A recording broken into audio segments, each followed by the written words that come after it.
like to know more about you, Solas. Why? You're an apostate, yet you risked your freedom to help the Inquisition. Not the wisest course of action when framed that way.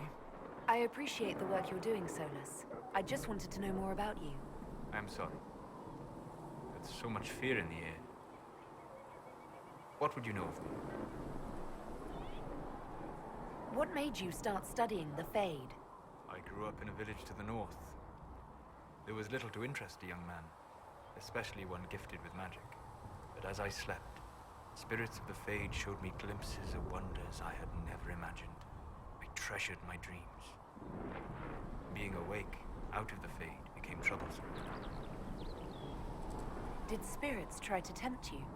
No more than a brightly colored fruit is deliberately tempting you to eat it.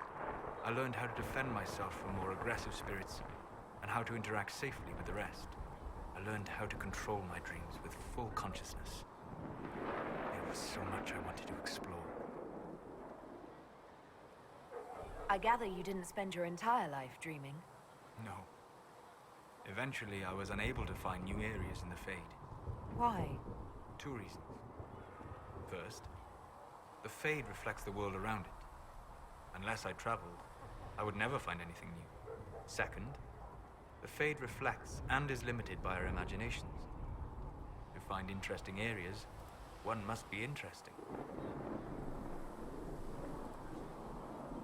Is this why you joined the Inquisition?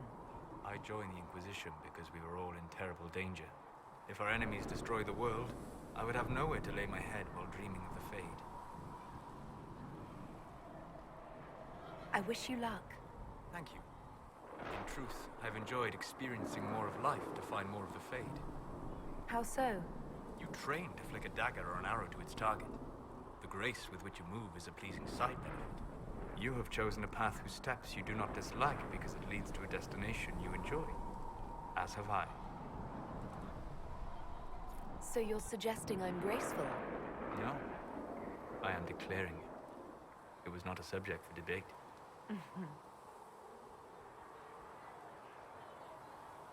You said you'd traveled to many different places. This world, or its memory, is reflected in the Fade.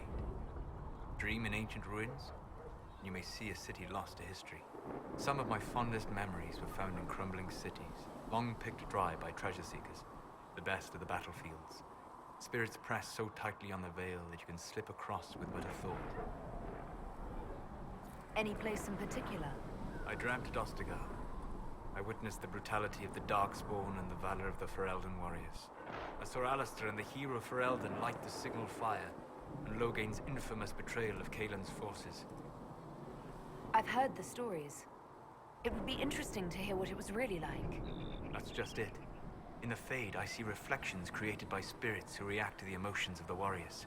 One moment, I see heroic wardens lighting the fire, and a power-mad villain sneering as he lets King Caelan fall. The next, I see an army overwhelmed and a veteran commander refusing to let more soldiers die in a lost cause. And you can't tell which is real? It is the Fade. They are all real.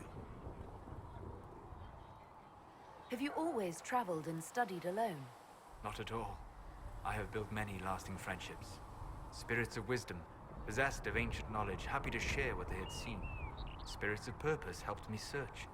Even wisps, curious and playful, would point out treasures I might have missed. I don't know of any spirits by those names. They rarely seek this world. When they do, their natures do not often survive exposure to the people they encounter. Wisdom and purpose are too easily twisted to pride and desire. You're saying that you became friends with pride and desire demons? They were not demons for me. Meaning? The Fade reflects the minds of the living. If you expect a spirit of wisdom to be a pride demon, it will adapt. And if your mind is free of corrupting influences, if you understand the nature of the spirit, they can be fast friends. I'm impressed that you could become friends with spirits. Anyone who can dream has the potential. Few ever try. My friends comforted me in grief and shared my joy. Yet, because they exist without form, as we understand it, the Chantry declares that spirits are not truly people. Is Cassandra defined by her cheekbones and not her faith? Varric by his chest hair and not his wit? You have an interesting way of looking at the world, Solas. I try. And that isn't quite an answer. I look forward to helping you make new friends. That should be... well, That isn't quite an answer either. We'll talk later. goodbye. Hello?